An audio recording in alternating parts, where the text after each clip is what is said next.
Firepit Creative Group presents Aftermath, Episode 24.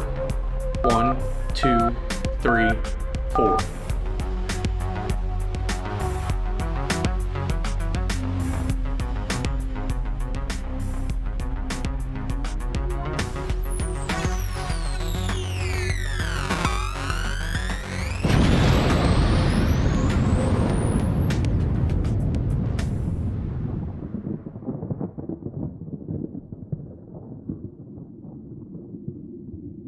Gabriel Princip visited the Phoenix Project's convalescent home on several occasions, each time in disguise as Professor Jon Bath. His hair dyed orange, his eyes colored green. He felt some shame for employing this ruse to gather information from the professor's aged, mostly blind and hard-of-hearing mother, Caitlyn O'Riordan. That shame was compounded by the fact that in the quiet moments he'd spent with O'Riordan, one of the Phoenix Council's founding members, he came to admire the older woman and felt she trusted him. Gabriel regretted deceiving her, but he knew, if his methods were less than honorable, his goal was righteous, destroying the Phoenix Council and freeing the project's 3,000 citizens, 3,000 people who had little knowledge of their own imprisonment. O'Riordan leaned on Gabriel's shoulder, one hand on his forearm. He led the former ambassador down a back hallway. The air was cool despite the bright, beaming halogen lamps overhead. "It's such an unusual place," Gabriel murmured, compared to the rest of the project. Caitlyn leaned closer. "Sorry, son?" Her cotton robe was damp. "I'm sorry, Mom." Gabriel spoke a little louder, pitching his voice up a semitone to that of the professor he impersonated. "I was saying this place is, well, it's an odd blend of analog and digital technology." O'Riordan nodded. "I've told you before, Jay." Her clouded eyes gazed forward. One hand reached out, as if scanning for the hallway leading back to her quarters. "I'm sorry. The Phoenix Project was constructed over time. Years, decades, block by block, bit by bit. The technology and furnishings of the 21st century just piled on top of those from the previous one." She turned instinctively to her left, now guiding Gabriel more than he assisted her. "I suppose that's what happens when you have so many designers, contractors. You get, well, this. Functionality with atrocious design." They stopped at the recessed, rectangular door to O'Riordan's room, her home at the center of the project. Gabriel looked over Caitlyn's shoulder, then down at the red hair tangled with strands of gray and silver. She was beautiful in her time, he thought, and still charming. This realization led Princip to silently curse Jon Bath. What kind of a man, intellectual or otherwise, sacrificed his mother to a place like this? Why did the professor so rarely visit? Did other forces keep them apart? Or was it some kind of secret shame? "Mom," Gabriel asked, "who did build the project?" Distant, gray-green eyes gazed up at Gabriel. Crow's feet at the side of O'Riordan's eyes smoothed. "We've treaded that ground many times, Jay." I know, Gabriel insisted, wondering if his persistence hindered his disguise. "But tell me again, please." Caitlyn pressed an antiquated button on the side of the alcove. A sharp, mechanical sound inside the wall was followed by the fiberglass door sliding back and to the left. O'Riordan walked into the large room she shared with two other women from the project. Gabriel followed behind her. 3 uniform beds and 3 well-worn side tables were fixed to the right wall, each pair about 10 feet apart. Old tube televisions with curved screens hung from the ceiling in front of each bed. Coaxial and colored RCA cables ascended into a low-hanging ceiling that had been patched and repatched with gobs of drywall compound of varying consistencies. One of Caitlyn O'Riordan's roommates, a balding, elderly woman in a hospital gown, stood near the far wall of the room. She gazed at the wall, into which 2 more television screens were built. Images depicting a picturesque beach setting at sundown lit up the screens. The refresh rate was poor. The image flickered. There was no confusing that the images were recorded, artificial. Still, something about the screens was familiar. They reminded Gabriel of the backlit LED window in his lover, Danielle Devaneu's, apartment. An overweight woman with a strangely thin neck and slender arms sat upright in the bed in the center of the room. She stared longingly up at the television screen before her eyes wide, her wrinkled skin flush. The woman's expression terrified Gabriel. He watched her cradle an acrylic cup filled with water just below her lips. She didn't sip the beverage. It just dangled there as she gazed, transfixed at the old media footage, excerpts of documentaries about the 20th century. Jay, Caitlyn's voice snared Princip's attention, half startling him. If we're going to talk about this, would you draw back the privacy shields? It had been some time since the young information specialist heard that word. Privacy. In the Phoenix Project, it was a commodity. In his profession, it was non-existent. Sure, Mom. Gabriel watched his mother sit on the freshly made bed. He turned his back while the older woman disrobed and slid out of the skin-tight, one-piece bathing suit. He always found this part awkward. Absurd. Neither of them should be here like this.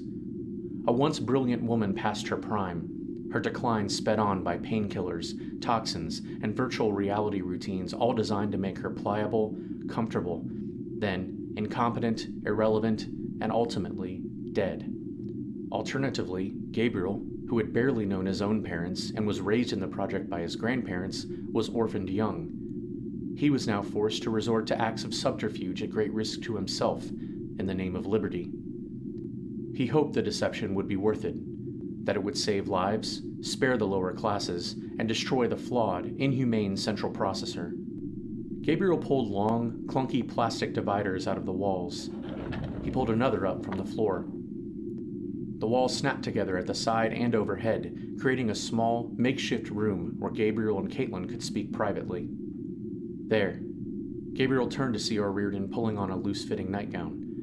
There, he said again, a little louder. Now, can I get you something? A confused, blank expression fell over Caitlyn's face, suggesting she didn't know what to ask for, or why Gabriel was asking. Princip stepped closer. His eyes searched, imploring. Mum, who built the Phoenix Project? I heard you before. O'Riordan turned from Gabriel's gaze. She glanced at the drawer beside her bed. Gabriel knelt between O'Riordan and the bedside table. He touched old hands where freckles darkened once pale skin. Please, he insisted. Caitlyn relented. It was a fail-safe plan originally conceived in the 50s by the Americans, a think tank in the Carolinas. Gabriel scratched his chin, perplexed. The 50s? That wasn't long before the attack on New York City. No, Jay, Caitlyn shook her head. A vein in her neck pulsed, then relaxed. Not 2050, the 1950s, the Eisenhower administration, more than 150 years ago. Gabriel's eyes widened. He leaned back, better understanding the amalgamation of design, construction, and technology. Who built it? It was engineered in America. The United States only revealed its existence to the Security Council after the Iranian-influenced wars in South America. The ongoing, unending conflicts between nuclear-armed countries in North America and the Middle East. There was a resolution, and... Gabriel stood, then sat next to Jon Bath's mother on the bed. He sensed her unease. He felt it. What did the Security Council do? O'Riordan faced forward, eyes closed. They elected to join in the project's construction, but to keep it a secret from the rest of the world. Gabriel's thoughts raced. He took a deep breath. You said it was conceived in the U.S., but where? Where was it built? Who built it? Caitlyn's cloudy eyes opened. She turned to Gabriel and half shrugged. It was an almost youthful display of defiance, as if to show she had grown beyond caring. Mum, I have to know. You know I have to know. Why? Why now? So you can go off looking for your father? So you can join those dissidents? Get yourself thrown in the can? Prosecuted? Exiled? You want to get yourself killed? No, I won't have it. She shifted, turning from Gabriel to the bedside table. I won't be a part of that. Gabriel swallowed hard. I know. He reached out, held O'Riordan's arms. I already know. You've told me before that there is no hatch. But if everyone in the Phoenix Project is trapped, doomed, whatever. God damn it, I need to know where the hell we are. I need to know... Before Princip could finish, the former ambassador wrenched her right arm from his grasp and slapped him. The impact was surprisingly hard. Watch your foul mouth, Jon, Caitlyn urged. That's your father talking, God bless him. It's beneath you. Gabriel turned, felt where she struck him. He was frustrated, but also amused that his disguise and demeanor were so clever that Jon Bath's mother compared him to her exiled husband.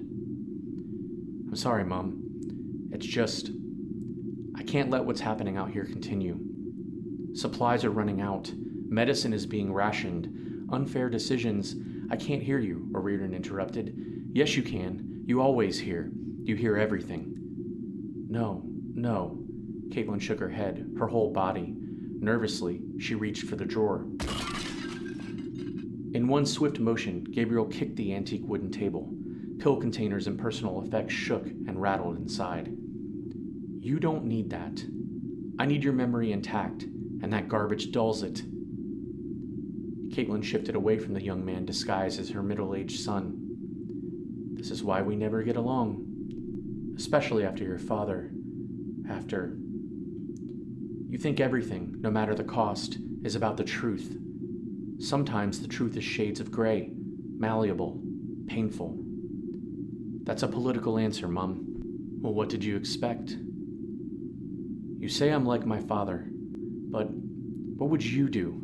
If you had this knowledge and you could go do something, what if you could save lives? Oh, please, grow up, Jay. Caitlyn lay back on the elevated bed, her head to a crisp, freshly laundered pillow. You're an academic, an atheist, and an objectivist, and you're an anarchist. You're not in the business of saving lives. Although Gabriel impersonated the woman's son, the severity of her words still hurt him. He admired the old woman and Professor Bath, maybe for different reasons. Caitlyn continued, You only lived with us for a short time, but I hoped I had some subtle role in raising you, making you the man you became.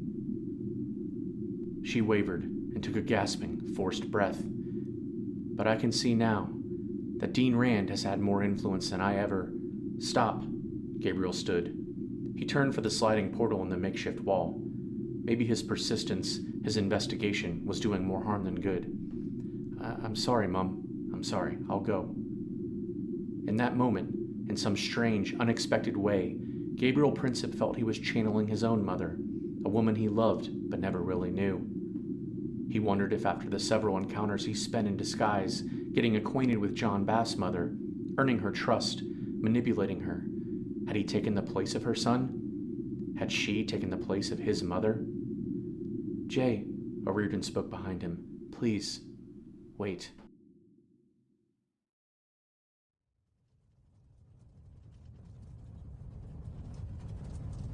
The bridge was open. Mutant guards working for the gang lord Silvio Jones fled from both sides, some back into Manhattan, others into Brooklyn. Lieutenant John Running Bear navigated the military utility vehicle down the center of the bridge. Iku Kaminari crouched on the roof of the vehicle, watching passers-by, both human and mutant. His bow and sword were at his side, ever ready. Inside the cabin, General Benjamin Castro sat next to Running Bear.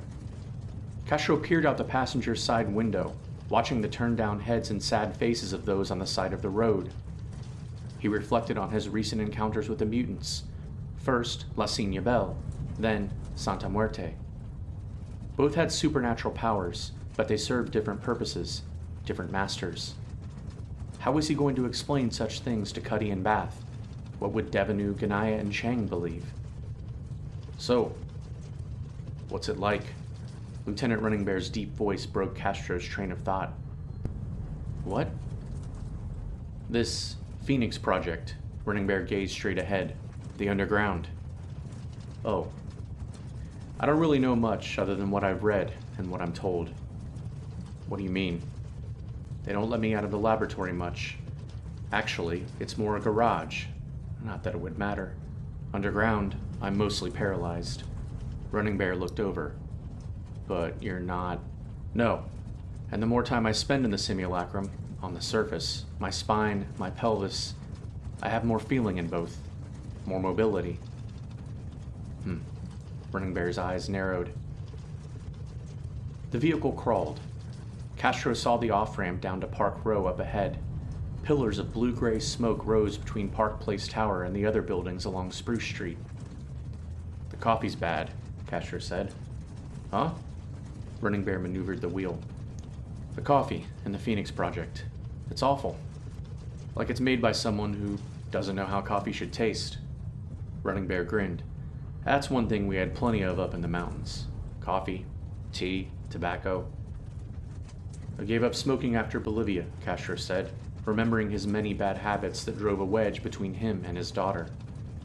There are times I'd give anything for a cigarette. From a distance, the general saw the city block around New York Presbyterian Hospital had burned to the ground. You sure he's all right up there? Castro pointed at the roof. It's his way, the lieutenant said. You saved my life, Castro murmured. He thought of how strange it was that he considered the simulacrum as much a part of him, his consciousness, as his disabled human body floating in the personalization coffin in the Phoenix laboratory. He saved mine more times than I can count, Running Bear said, and I owe him. That's why before agreeing to help you cross into the city, I said you'd owed me a favor. Castro leaned close to the door but faced the lieutenant. But I thought, Running Bear shook his head. I said I'd tell you about it later. He smiled. This is later. Castro nodded. I told you Iku was a professor at Syracuse. Yeah, Castro remembered the conversation from a day earlier. It seemed like so long ago now. I was just a kid when things really started coming apart, the lieutenant explained. But with limited access to reliable information, I don't think any of us in the Midwest really knew how bad things were here, or what was going to happen in the Southeast. The professor was right in the middle of it. You told me the U.S. government was still active when you went into the mountain. Yeah, but marginally. Everyone in the government was trying to seize power. In some cases, that meant control of the federal government. In other cases, it meant going back home, to wherever they were from, forming factions to defend their home states. Virginia, Louisiana, Georgia. Fine, Castro cut Running Bear off. He pointed at the roof of the vehicle. But what does that have to do with him? I'm getting to that. It was a few years before I got to Washington, before I was sent to upstate New York. What? Castro asked. Weapons of mass destruction were used in Miami, Atlanta. If I recall correctly, there was confusion over whether those responsible were nationalist Americans or anti-fascist globalists. It's always been unclear, but it wasn't one thing, I'm sure of that. First it was skirmishes in the South, then full-on war from Tennessee all the way to the coast. Castro shook his head. How? How can that be? I'm a soldier, General, not an analyst, and not a politician. I'm just telling you what I know and what I've heard. I hear they call it the Great Southern War. Can you believe that? There's nothing great about war, Castro said. Protest is at the heart of American democracy, but the thought of Americans using weapons against each other, his voice trailed off. Right. That's why I don't buy it. There has to be other forces at work here.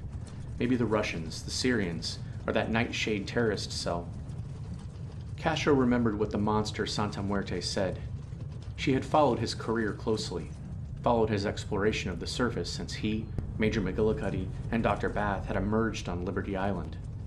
While he didn't like the thought of being watched, Castro loathed Santa Muerte knowing about him. Personal things, secret things. He played the conflict with Santa Muerte back in his mind. She said she did not serve Silvio Jones, but someone named Demi, bastard of Archons. Were these mutants involved? Castro asked. Running Bear glanced over. Maybe. Don't know. Probably. Anyway, in the midst of all this, Iku and his wife had a child.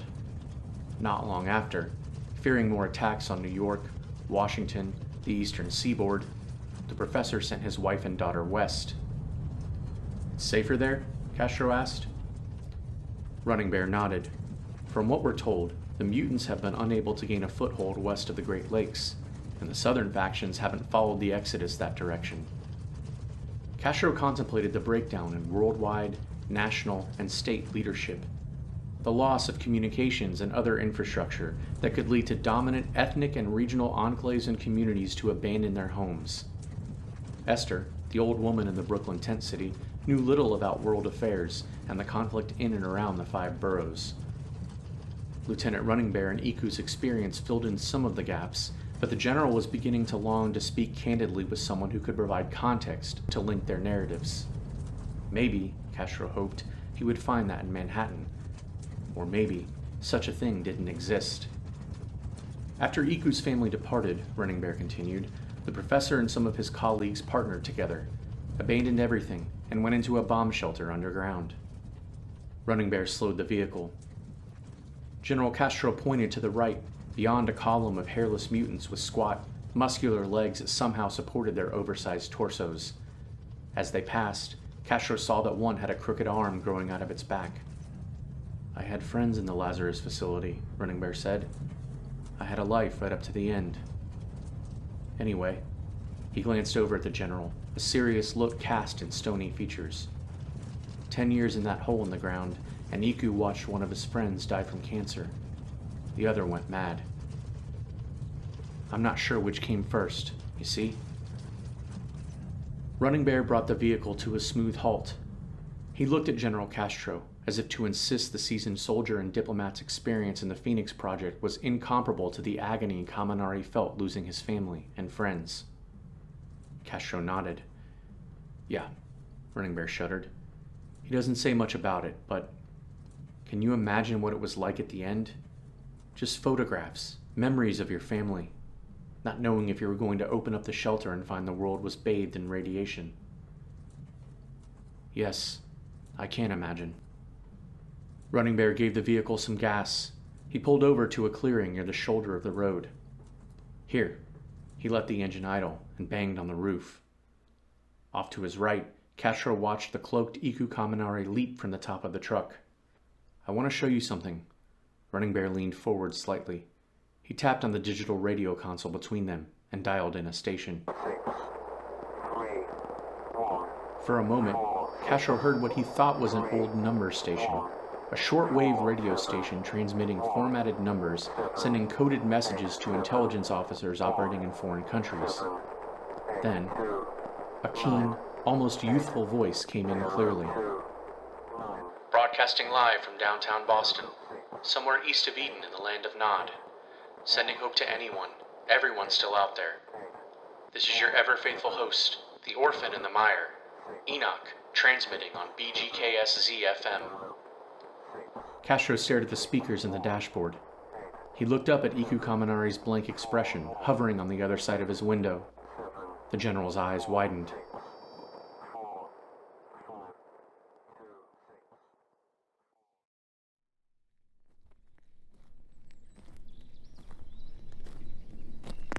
Major Leonard McGillicuddy and Dr. Jon Bath overcame the rubble and barriers around the entrance to Lower Manhattan. As they rounded the area near Battery Park, Cutty walked behind the linguistics professor, who paused every few moments. Bath's head craned, as if distracted. Then he appeared transfixed by some minor detail of their surroundings. "What is it?" Cutty asked, clearly frustrated. "We've got to keep moving." John pointed at a hanging beehive fixed to the side of a building. "Apis mellifera." He turned his head. "And I can hear Pisili atracopalis and Sturnus vulgaris, birds in the park. Calicidae swarming in that puddle over there." Cutty came up behind Bath, his slug thrower balanced in both hands. He waved, inviting Bath to continue speaking and compelling the philosopher and scientist to move forward. "It's a good sign," Bath explained. "So far, we haven't observed an absence of animal, insect, or arthropod life. If I was to guess, I'd say it's early to mid-summer, and the climate seems consistent with what we know about this part of the world. So what about the mutations? The rockheads?" Cutty glanced up at cracked buildings with shattered windows. "I don't know." Bath lifted a metal sign from the ground. It read, Broadway. Plastic and metal rain barrels lined the sidewalks. Overgrown trees and shrubs shed their leaves into streets filled with abandoned, burned out, and scavenged vehicles. Bath continued, but so far, we haven't seen any genetically modified life other than mutated humans. Cutty's simulacrum made as much of a guttural sound as he could without a tongue. I'd hate to think the Rockheads are some evolved form of human. Dr. Bath's eyes widened. He stepped back. What? Cutty said pointedly. You're surprised a big dummy like me knows a thing or two about evolutionary theory? Bath said nothing. Then he grinned. What? Cutty asked again. I just realized that the further we go along, I'm noticing minutiae, the little things. Cutty shrugged. The pseudoskin over your simulacrum has replicated your mustache. Well, an approximation of your mustache. Cutty pushed past the doctor, walking ahead into the cluttered street. It would seem that, in your mind's eye, your vision of your perfected self is, 15 years younger, with a plastic mustache. What's your point? Cutty spoke without looking back. He stared forward, but the simulacrum's enhanced peripheral vision allowed him to clearly see the blank faces peering from cloudy windows, a man in rags laying in a row of bushes. Jon walked towards Cutty, careful to keep a few feet between them in case they were attacked. My point is, I find it fascinating that whoever crafted the robot bodies, this amazing, secret technology, allowed for the prospect of the user to reimagine themselves however they wanted, their best self.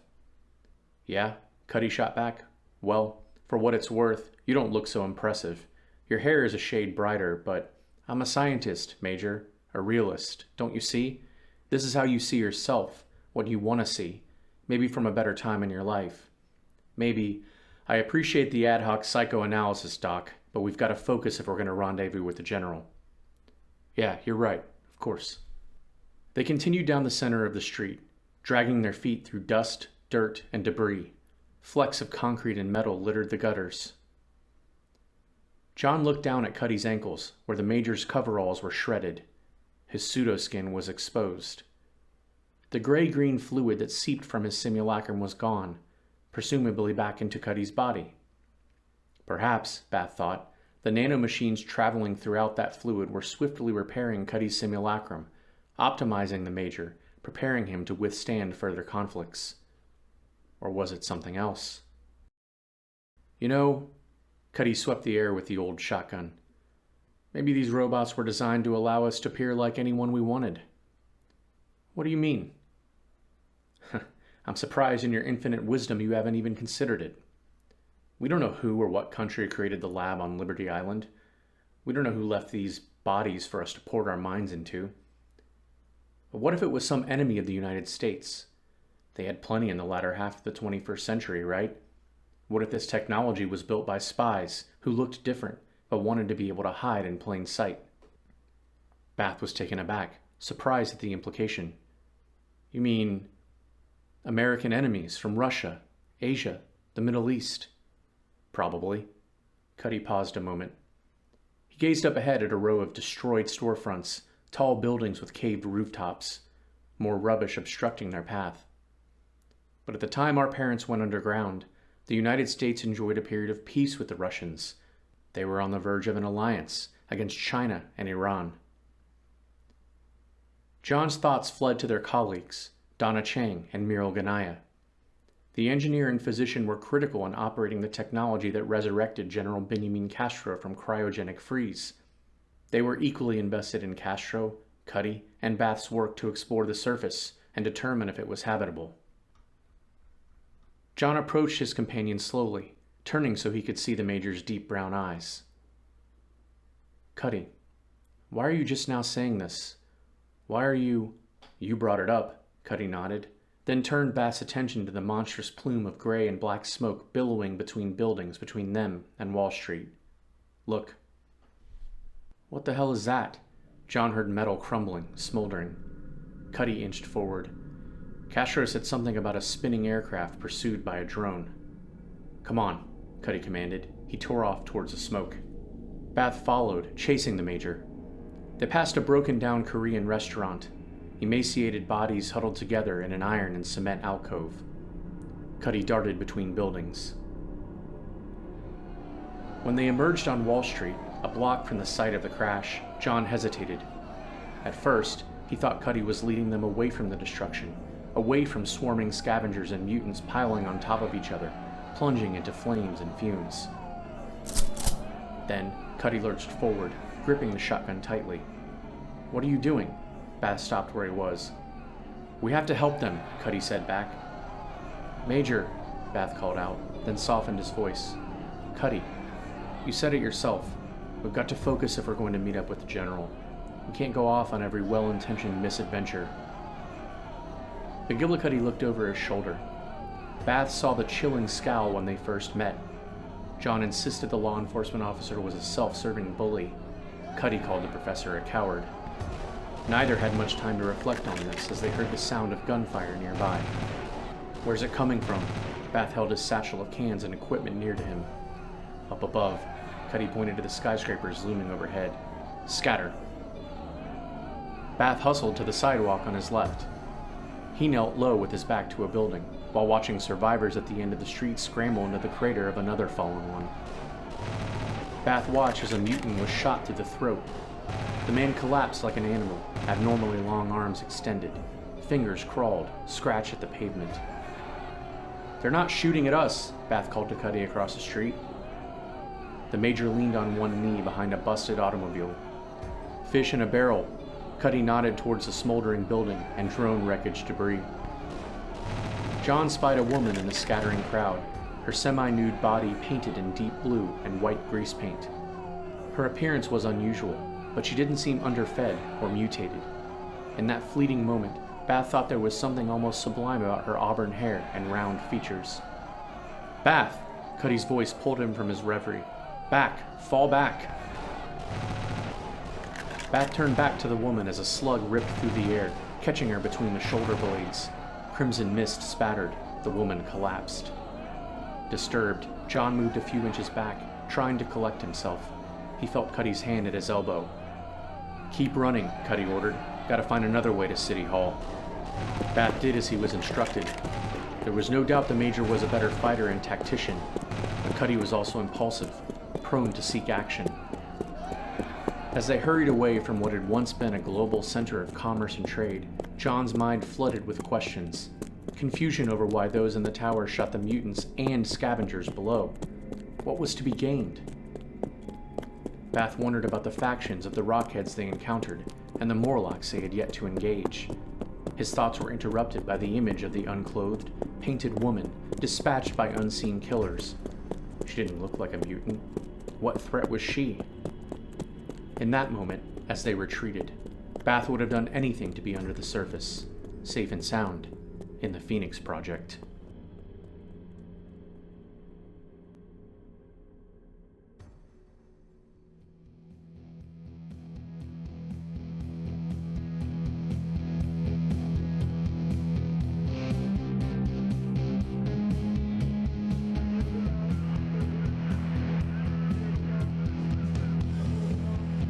Aftermath, a Fire Pit Creative Group production, based on a story created by Rhett Davis, with characters created by Rhett Davis, Warren Davis, Willem de Greef, and Cole Hoopingarner.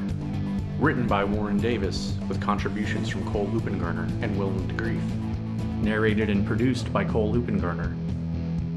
Music by Warren Davis, and video production by Willem de Greef. Jon Running Bear is based on a character created by Fire Pit Creative Group's close friend, Sam Ashoo. The sound effects used in the production of Aftermath are used with permission by the creators, and links to these sound effects can be found in the description section of each episode. Please visit our website, aftermathpodcast.net, for updates, original artwork and music, character dossiers, and more. You can also find us on social media, on Instagram at Fire Pit Creative Group Official, on Twitter at Group Fire Pit, on Facebook at facebook.com/Fire Pit Creative Group, and on YouTube at Fire Pit Creative Group. Aftermath and its story, characters, music, and artwork are copyrighted by Fire Pit Creative Group.